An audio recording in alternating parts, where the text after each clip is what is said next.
Assalamualaikum. This is me, Saimar Fi from Legend Institute of Management and Sciences.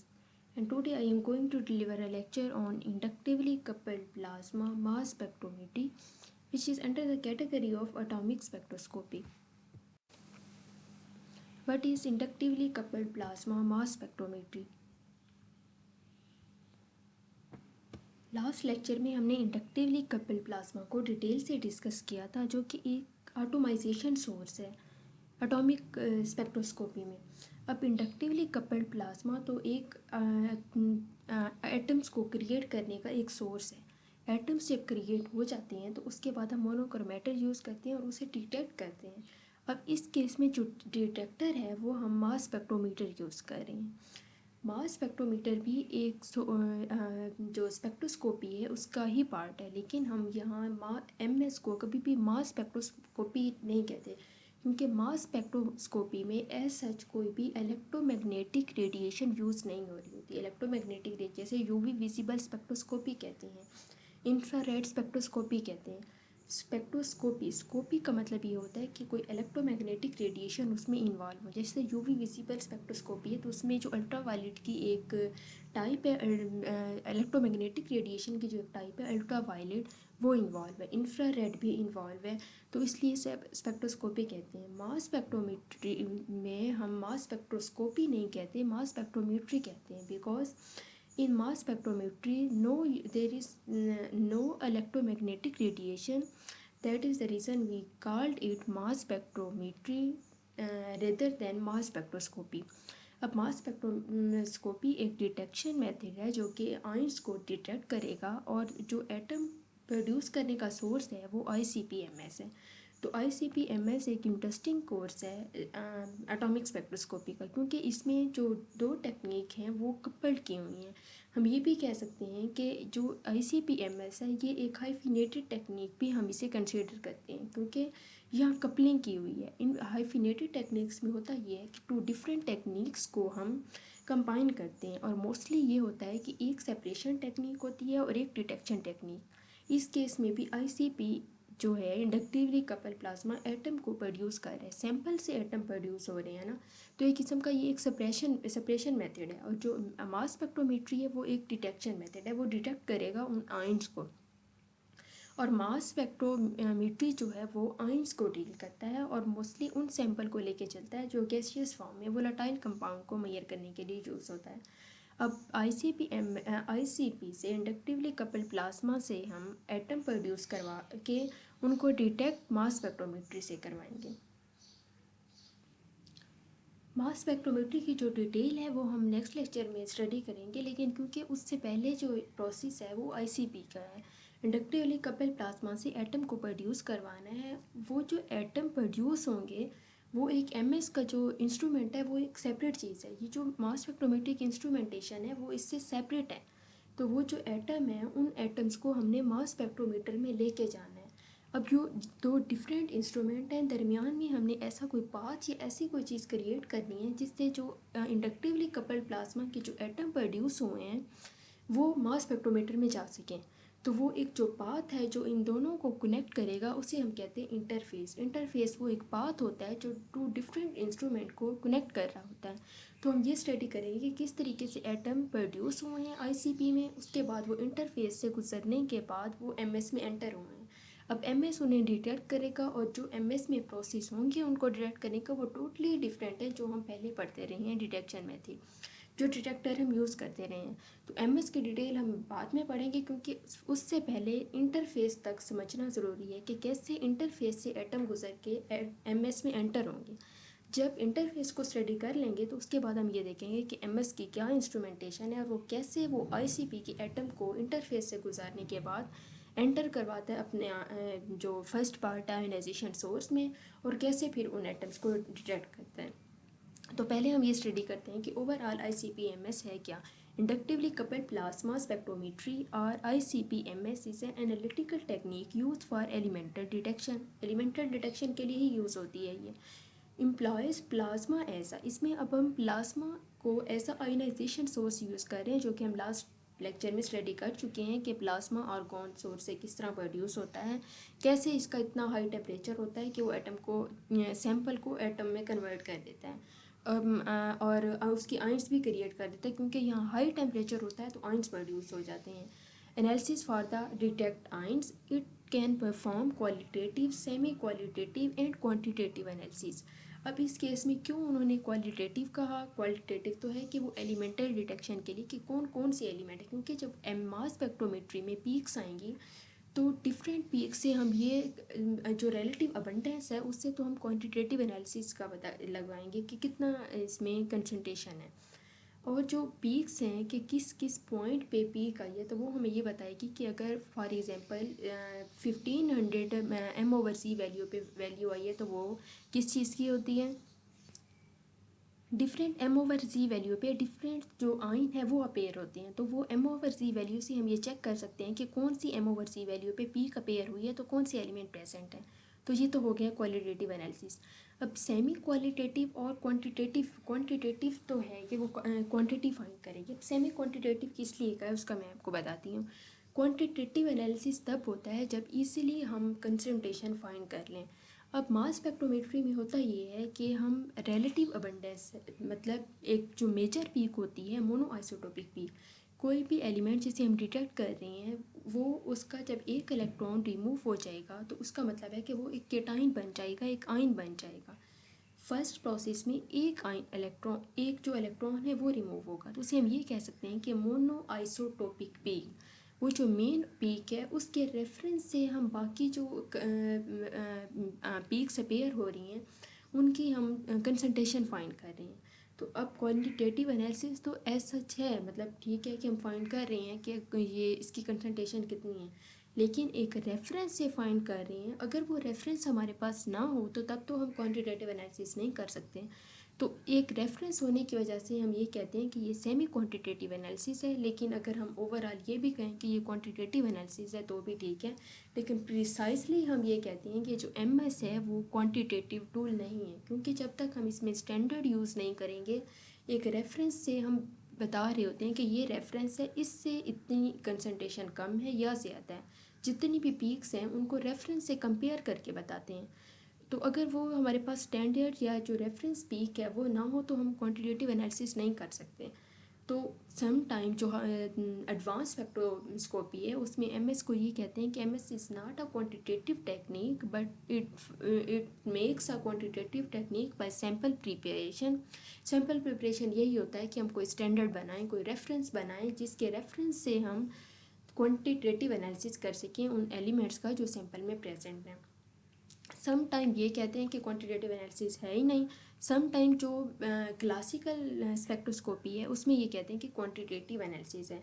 Modern में some time ये कहते हैं कि quantitative नहीं है, या सम टाइम ये कह देते हैं कि ये सेमी क्वांटिटेटिव है, लेकिन मॉडर्न स्पेक्ट्रोस्कोपी में कभी भी MS को ये नहीं कहते कि ये क्वांटिटेटिव एनालिसिस है, लेकिन क्लासिकल में कहते हैं। तो ये रीज़न है कि हम ये कहते हैं कि क्वालिटेटिव तो है ही, लेकिन सेमी क्वांटिटेटिव क्यों लिखा हुआ है, इसकी रीज़न क्या है, और क्वांटिटेटिव एनालिसिस ये भी मैंने आपको बता दिया।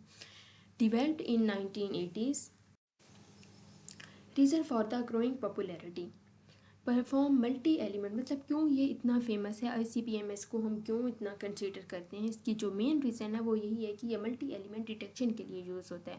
क्योंकि लास्ट लेक्चर में मैंने आपको बताया था कि किस तरीके से हर एलिमेंट के जो एटम्स हैं वो प्रोड्यूस होते हैं, तो हम भी जो मोनोक्रोमेटर हैं वो भी रोडीलैंड जो मोनोक्रोमेटर है वो यूज़ करते हैं, और आगे हर एक एटम को डिटेक्ट करने के लिए डिटेक्टर भी होता है। तो ये मल्टी एलिमेंट डिटेक्शन के लिए यूज़ होता है, इसलिए इसकी जो पॉपुलैरिटी है वो बहुत ज़्यादा है। Instrument detection limit are below parts per trillion level, इसकी जो लिमिट ऑफ डिटेक्शन है वो बहुत ज़्यादा है। इवन के पार्ट्स पर ट्रिलियन लेवल में भी अगर कोई एलिमेंट सैंपल में प्रेजेंट है तो उसको भी ये डिटेक्ट कर लेगा ICP-MS। Productivity is unsurpassed by any other technique, इसकी जो प्रोडक्टिविटी है उसका कोई कंपैरिजन नहीं है किसी दूसरी टेक्निक से। आइसोटोपिक एनालिसिस, वन आइसोटोप और रेशो, क्योंकि जो MS है MS में डिफरेंट पीक्स अपेयर हो रही होती हैं। फॉर एग्जांपल कार्बन की पीक है तो कार्बन 12 की भी पीक अपेयर हो रही होगी, कार्बन 13 की भी, कार्बन 14 की भी, लेकिन क्योंकि रिलेटिव अबंडेंस की बेस पे हम कहते हैं तो कार्बन 12 की जो रिलेटिव अबंडेंस है एज़ कम्पेयर टू 13 और 14 कम है। तो जो कार्बन 12 वाली पीक है उसकी जो इंटेंसिटी है पीक की वो ज़्यादा होगी और 13 और 14 की कम होगी, और उनकी रिलेटिव अबंडेंस इतनी कम होगी कि वो स्पेक्ट्रम में जो बेस लाइन होती है उस पर ही फॉल कर रही होती है। अब हमें कैसे पता चलेगा कि ये एग्जिस्ट कर रही हैं? तो स्पेक्ट्रम में ये ऑप्शन होता है कि हम स्पेक्ट्रम को जूम करके देख सकते हैं। जब हम एक स्पेसिफिक पोर्शन को हम सेलेक्ट करते हैं, सॉफ्टवेयर होते हैं इसके लिए, एक स्पेसिफिक पोर्शन में हम ये देखना चाह रहे हैं कि जो बेस लाइन पे पीक्स हैं वो कौन सी हैं, तो अगर हम जूम अप करें स्पेक्ट्रम को तो हमें ये नज़र आता है कि वो जो बेस लाइन है वो इतनी ज़्यादा जंक है, वहाँ जंक ऑफ पीक्स प्रेजेंट है बेस लाइन पे। अगर हम उनको इंटरप्रेट करें तो एक प्रीसाइज डेटाबेस भी होती हैं, लेकिन अगर हम खुद ये चेक करें कि रिलेटिव अबंडेंस के लिहाज से तो हम ये देख सकते हैं कि बाकी जो आइसोटोप्स हैं उनकी भी पीक्स हैं। तो हम कह सकते हैं कि अगर हम आइसोटोपिक लेवल तक भी स्टडी करना चाहें तो हम मास स्पेक्ट्रोमेट्री को यूज़ कर सकते हैं। How does ICP-MS works? Sample introduce into argon plasma as aerosol droplet. जैसे ही हम सैंपल को आर्गोन प्लाज्मा में इंजेक्ट कर लेते हैं, आर्गोन प्लाज्मा का टेम्परेचर बहुत ज़्यादा हाई होता है तो वहाँ एटम क्रिएट हो जाते हैं। Plasma ड्राइज the aerosol and dissociated the molecule and then remove an electron from the compound forming the single charged ion।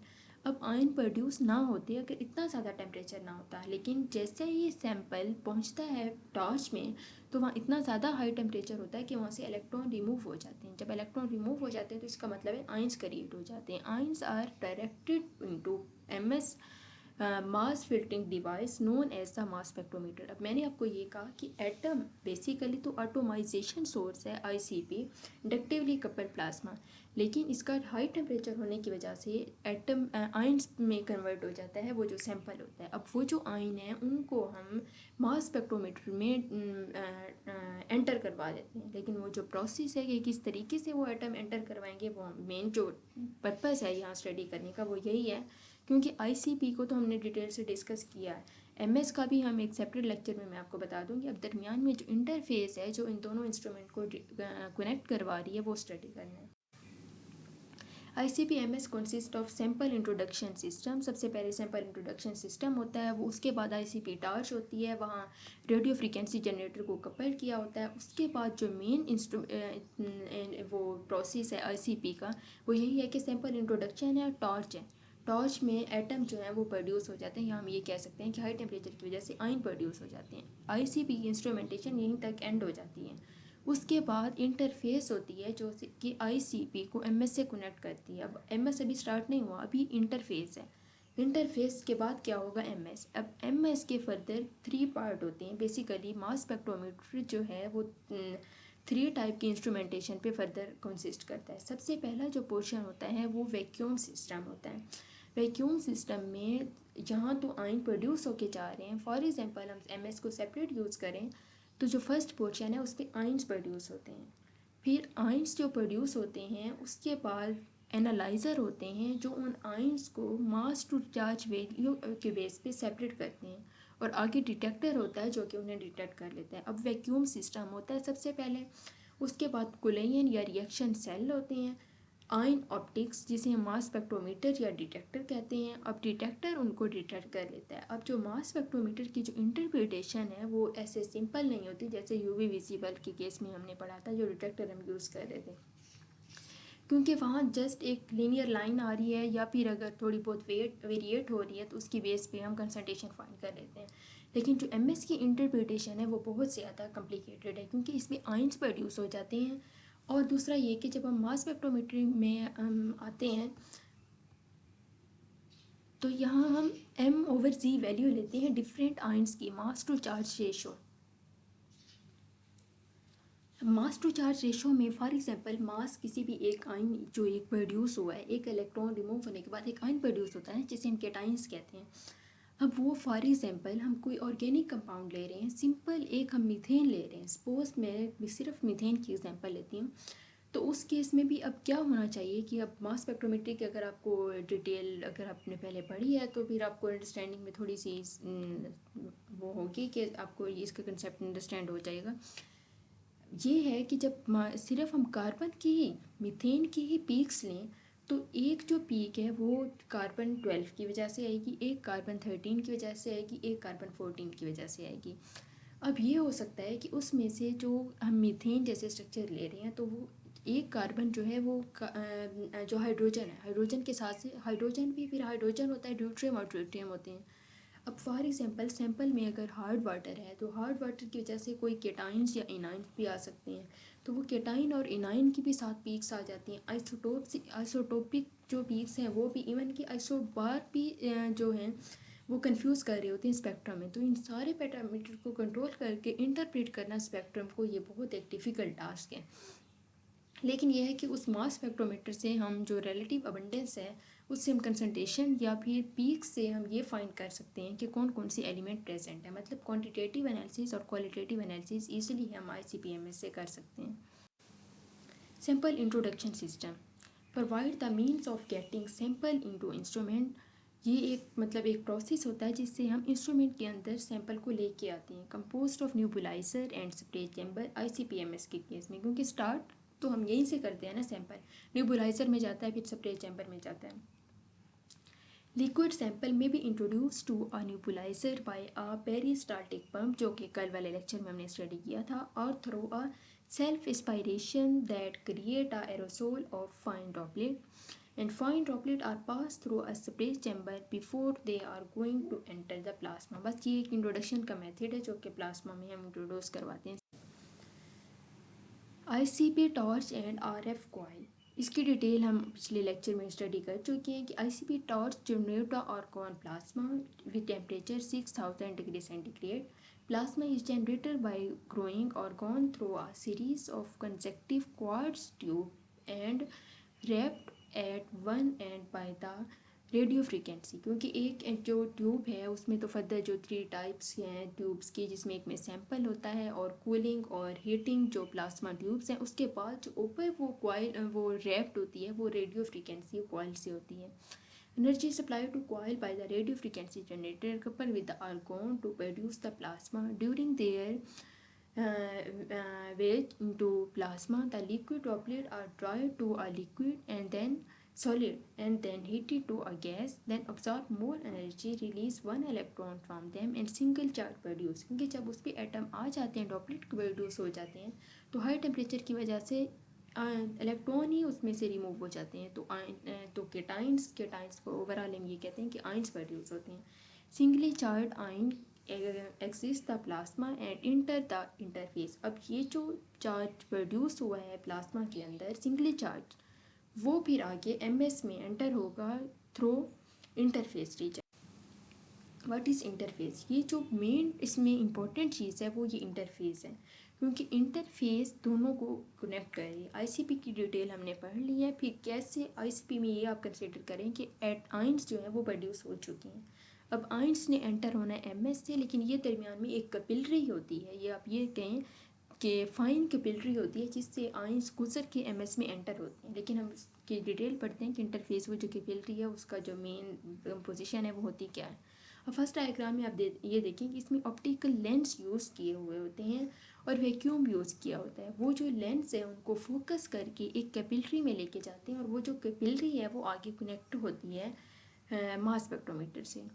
तो फर्स्ट पॉइंट इसका ये है कि allows the plasma and the ion lens system to coexist due to highly high temperature and pressure of each. यहाँ temperature तो already high है और pressure जो कैपिलरी का वो भी हाई होता है और वो आइंस को गुजरने देता है। Allows ion generated by the plasma to pass into ion lens reason.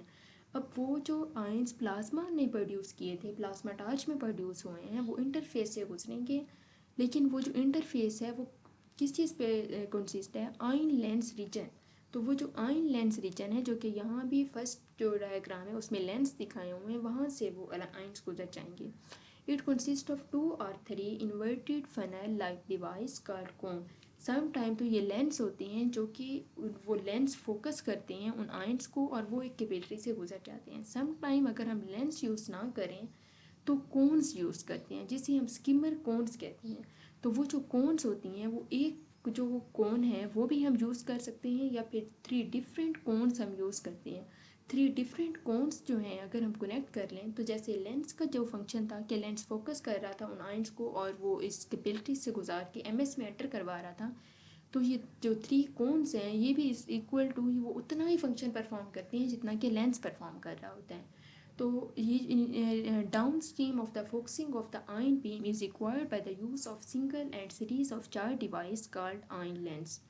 If three cones are use then there is no need of ion lens. जब हम थ्री कोन्स यूज़ कर लें तो वो जो कोन्स होती हैं वो उन आइंस को फोकस करके कैपिलरी से गुजार के एमएस से पास करवा देती हैं। लेकिन जब वो इन्होंने यही कहा कि जब हम कोन्स यूज़ कर रहे हैं तो फिर आइंस का कोई जो लेंस है, लेंस का कोई फंक्शन नहीं है। जब हम लेंस यूज़ कर रहे होंगे तो उस टाइम एक हम यूज़ कर सकते हैं कोन, टू कोन्स भी यूज़ कर सकते हैं। लेकिन इसमें यही बताया हुआ है कि अगर थ्री कोन्स हम यूज़ कर लेते हैं तो फिर लेंस का कोई फंक्शन नहीं आता। या तो हम लेंस यूज़ करेंगे और टू टाइप की कोन यूज़ करेंगे जिसे हम स्किमर कोन्स कहेंगे। स्किमर कोन्स उन आइंस को पास करवा के एमएस में भेज देंगे। या फिर हम अगर थ्री कोन्स अगर थ्री यूज़ कर रहे हैं तो फिर हम लेंस यूज़ नहीं करेंगे और वो जो थ्री कोन्स हैं वो ईजिली, जो स्किमर्स कोन्स हैं वो ईजिली आइंस को कैपिलरी से पास करवा के, मतलब जिसे हम ये कह दें कि इंटरफेस से एमएस में एंटर करवा देंगे। वैक्यूम सिस्टम अब इंटरफेस से गुजर गए हैं लेंस और कोन को, जो कोन्स हैं उन्होंने एक, हम ये कह सकते हैं कि इंटरफेस जो है वो किस चीज़ से बनी हुई थी, कोन से या फिर लेंस से, जो फोकस कर रहे थे उन आइंस को और एक इंटरफेस बना रहे थे। अब उन्होंने एमएस में एंटर करवा दिए।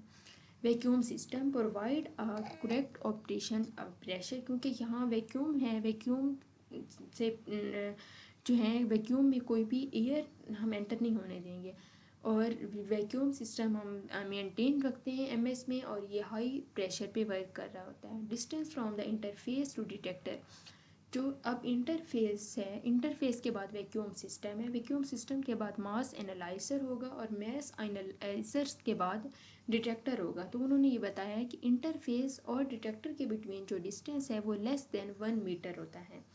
Ions need not to collide with gas molecule during the travel, तो गैस मालिक्यूल से क्योंकि एक तो ये है कि इसमें वैक्यूम है, अगर फॉर एग्जांपल यही रीज़न है मास स्पेक्ट्रोमेट्री में कि हम वैक्यूम यूज़ करते हैं, क्योंकि अगर एयर हो तो वो कुलयन से वो जो आयंस प्रोड्यूस हुए हैं वो फर्दर आपस में रिएक्शन करके कोई और कंपाउंड्स बना सकते हैं। तो वैक्यूम सिस्टम हम एमएस में इसलिए यूज़ करते हैं कि कोई ऐसा कुलयन ना हो, एक आयन जो एक प्रोड्यूस हो चुके हैं किसी भी आयनाइजेशन सोर्स से और वो मास स्पेक्ट्रोमेट्री में एंटर हुए हैं, तो मास स्पेक्ट्रोमेट्री में एंटर होने के बाद उनका कोई रिएक्शन ना हो, क्योंकि ये हो सकता है कि डिफरेंट आयन आपस में रिएक्ट करके कंबाइन होके कोई और कंपाउंड बना लें। लेकिन जो मास स्पेक्ट्रोमीटर है वो तो सिर्फ डिटेक्ट ही आयंस को करता है, तो वो तो सारा रिएक्शन हो जाएगा। तो इस सारे प्रोसेस को प्रिवेंट करने के लिए हम मास स्पेक्ट्रोमीटर में वैक्यूम यूज़ करते हैं। और इवन के ये जो वैक्यूम है इसको मेंटेन करना मास स्पेक्ट्रोमेट्री में सबसे क्रिटिकल फंक्शन होता है इसका, क्योंकि मास स्पेक्ट्रोमेट्री मोस्टली अगर हम ये बात करें तो हर एक यूनिवर्सिटी में तो ये मास स्पेक्ट्रोमेट्री अवेलेबल ही नहीं है। उसकी यही रीज़न है कि जो मास स्पेक्ट्रोमेट्री है मीटर है, अगर फॉर एग्जांपल हमने स्टार्ट किया है तो ये लाइफ टाइम जितनी भी वो रहेगा ये ऑपरेटिंग कंडीशन में रहेगा, क्योंकि अगर हम इसे टर्न ऑफ कर दें मास स्पेक्ट्रोमीटर को तो फिर जब ये ऑन होता है तो इसमें एयर एंटर होती है और एक दफ़ा जब मास स्पेक्ट्रोमेट्री में एयर एंटर हो जाए तो उसका सारा फंक्शन ही डिस्टर्ब हो जाता है, क्योंकि जो मास स्पेक्ट्रोमेट्री है वो आयंस को डील करती है और जब एयर एंटर हो जाए तो वो जो आयंस प्रोड्यूस होते हैं वो कुलयन की वजह से आपस में रिएक्ट कर सकते हैं और आयन जो हैं वो फिनिश होकर कोई कंपाउंड्स बना सकते हैं।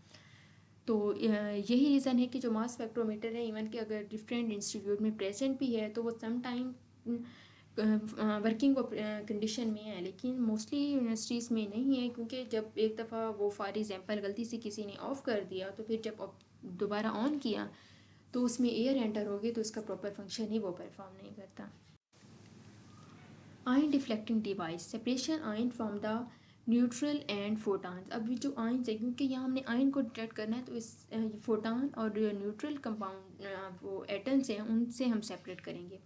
Ion beam existing the interface region of the instrument contain more non-ionized material.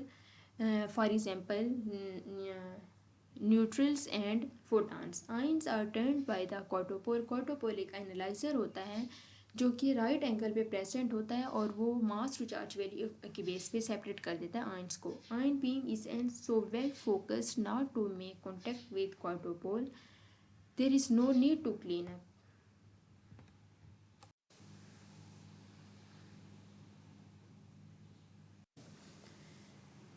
ICP torch and RF coil, इसकी डिटेल हम पिछले लेक्चर में स्टडी कर चुके हैं कि ICP torch generate argon plasma with temperature 6000 degree centigrade.